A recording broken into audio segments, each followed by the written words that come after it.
డిబేట్లో పార్టిసిపేట్ చేస్తున్నారు మనతో పాటు రాజకీయ విశ్లేషకులు డి పాపారావు గారు. Sir good morning sir. Good morning అండి. సార్, గరీబీ హటావో అని ఇందిరాగాంధీ పిలుపునిస్తే ఫార్మాసిటీ పేరుతో పచ్చని పంట పొలాల నుంచి కిసాన్ హటావో అని సీఎం రేవంత్ రెడ్డి పిలుపునిస్తున్నారు. ఇది కరెక్ట్ కాదని చెప్పి ప్రతిపక్షాలు పదే పదే వాదిస్తున్నాయి. గత 2 రోజులుగా మనం చూస్తున్నాం లగచర్లలో జరుగుతున్న దాడులు, కలెక్టర్ ఇతర అధికారులపైన దాడులు. సో అసలు ఈ దాడులు ఎంతవరకు కరెక్ట్? ఇదంతా ఒక పథకం ప్రకారమే జరిగింది అనుకోవచ్చా? అంటే మీరు దాడి వీడియో గనక చూస్తే అది మాసివ్గా జరిగింది, మూకుమ్మడిగా జరిగిన దాడిలాగా ఉంది తప్పితే అదేదో ఇద్దరు ముగ్గురు ప్లాన్డ్ గా ఆర్గనైజ్ చేసుకున్నట్లుగా లేదు. అయితే ఏంటంటే దానిలో ఒక వ్యక్తి సురేష్ అనుకుంటే అతను పిఆర్ఎస్ అతను డయాస్ మీద ఆ ప్రతీక్ జైన్ కలెక్టర్ ని ఇక్కడ కాదు మా ఊళ్ళో అక్కడే చేయాలి మీరు వచ్చి మాట్లాడాలని చెప్పి పిలవటం, అది కొంత సంభాషణ మొత్తం వచ్చింది కాబట్టి దాని వరకు సరే కొంత ఆలోచించాల్సిన విషయం ఉన్నా కానీ కేవలం మళ్ళీ దాడి జరిగిన సందర్భంలో అతను లేడు. ఆ సురేష్ అనే అతను దాడి జరిగిన వీడియోలో అతను లేడు. సో బహుశా మరి ఏం జరిగింది అనేది మనం విచారణ ఏదో జరుగుతుంది తేలుద్ది. కానీ ఇదైతే కాంప్లికేటెడ్ గా ఉంది కేసు. కానీ దాడి అనేది దాడి అనొద్దని ప్రతీక్ జైన్ అంటున్నాడు. సరే, దీనిలో ఏం జరిగిన ఘర్షణలో ఓవరాల్ గా మాసివ్ గా జరిగింది. ఊళ్ళో జనాలంతా తిరగబడ్డ వాతావరణం. 200 పైగా కుటుంబాలు దీనిలో ఫార్మాసిటీ వల్ల ఎఫెక్ట్ అవుతున్నాయి అనేది వార్త. ప్రతిపక్షాలే కుట్ర పని ఈ విధంగా చేస్తున్నాయి, మేము చేసే కార్యక్రమాలకు ప్రతిపక్షాలు సహజం కదా, అది అడ్డు తగులుతున్నాయని అంటున్నారు. సహజం, అది ప్రధానంలోనూ ప్రతిపక్షం బీఆర్ఎస్ కనపడుతుంది. ప్రధానంలో అలాగే చెబుతున్నారు కదా కొత్తగా వాళ్ళు. అంటే ప్రభుత్వానికి సహజంగా ఉండేది. కేంద్ర ప్రభుత్వం అయితే విదేశీ కుట్ర అంటారు చాలా సార్లు.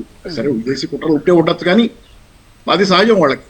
విదేశీ కుట్ర, రాష్ట్ర ప్రభుత్వం కాబట్టి ప్రతిపక్షాల కుట్ర, ఇట్లా ఏదో ఒకటి అంటం కాదు. ఎందుకంటే ఇన్ని వైఫల్యాలు ఉన్నాయి కదా. ఇప్పుడు ఇది ఒకటే కాదు, పోలీసులు సమ్మె చేశారు, దానిలో ఎవరు కుట్ర ఉంది, ఆ దానికి కూడా ఏదో మాట్లాడారు. విద్యార్థులు గ్రూప్ 1 విద్యార్థులు మీద లాఠీ చార్జీలు జరిగినాయి, గొడవలు అయినాయి, దానికి కూడా ఏయో కారణాలు చెప్పారు. కాబట్టి మీరు కారణాలు చెప్పుకుంటా ఆత్మవంచం చేసుకుంటా పోతే అనంతంగా మీరు కారణాలు చెప్పుకోవచ్చు కానీ పరిష్కారానికి అది దారి కాదు. ఉదాహరణ చూస్తే ఇప్పుడు లగచర్ల కేసు ఏంటి, ఫార్మా కంపెనీ ఒకటి పెట్టాలనే ఆలోచనతో అక్కడ ఏర్పాటు చేయడం కోసం పబ్లిక్ హియరింగ్ కోసం వెళ్ళారు. అసలు ఫార్మాసిటీ ఓవరాల్ గా రాష్ట్రం మొత్తాన్ని కలిపి ఫార్మాసిటీ అనేది ఒకటి ఏర్పాటు చేయడం కోసం 15,000 ఎకరాలు గతంలో టిఆర్ఎస్ ప్రభుత్వం సేకరించింది. దానికి పర్యావరణ ప్లస్ అటవీ అనుమతులు కూడా వచ్చినాయి. అంటే అక్కడ కనుక మీరు ఫార్మాసిటీకి ఫార్మా కంపెనీలు ఏవైతే వస్తున్నాయో దానికి కనుక చోటిస్తే కనుక ఏ ఇబ్బందులు ఉండవు, ఏ గొడవలు ఉండవు. ఎందుకంటే దట్ ఈస్ ఆల్ క్లియర్డ్. పర్యావరణ అటవీ అనుమతులు ఉన్న ప్రాంతం శుభ్రంగా 15,000 ఎకరాలు శుభ్రంగా రెడీగా ఉన్నాయి. దాన్ని వదిలేసి మీరు ఫార్మాసిటీ కాదు ఫార్మా క్లస్టర్స్ ఒకే చోట కాకుండా క్లస్టర్స్ గా పెడతాం, అభివృద్ధిని వికేంద్రీకరిస్తాం అంటే ఇక్కడ వికేంద్రీకరించబడుతుంది అభివృద్ధి కాదేమో, పర్యావరణ కాలుష్యం ఏమో అనే ఆ సందేహం వస్తుంది. ప్రతి చోట పర్యావరణ కాలుష్య సమస్య, ఎందుకంటే అక్కడ మళ్ళీ క్లియరెన్స్ దగ్గర నుంచి అన్ని బిగినవాడు. సో ఓవరాల్ గా ఏంటంటే ప్రభుత్వ వైఫల్యం. 15,000 ఎకరాలు సేకరించిన చోట దాన్ని తీసుకోవడానికి మీకు అభ్యంతరం ఏంటి, దాన్ని అట్లాగే కంటిన్యూ చేయడానికి మీకు అభ్యంతరం ఏంటి అనేది ప్రశ్న.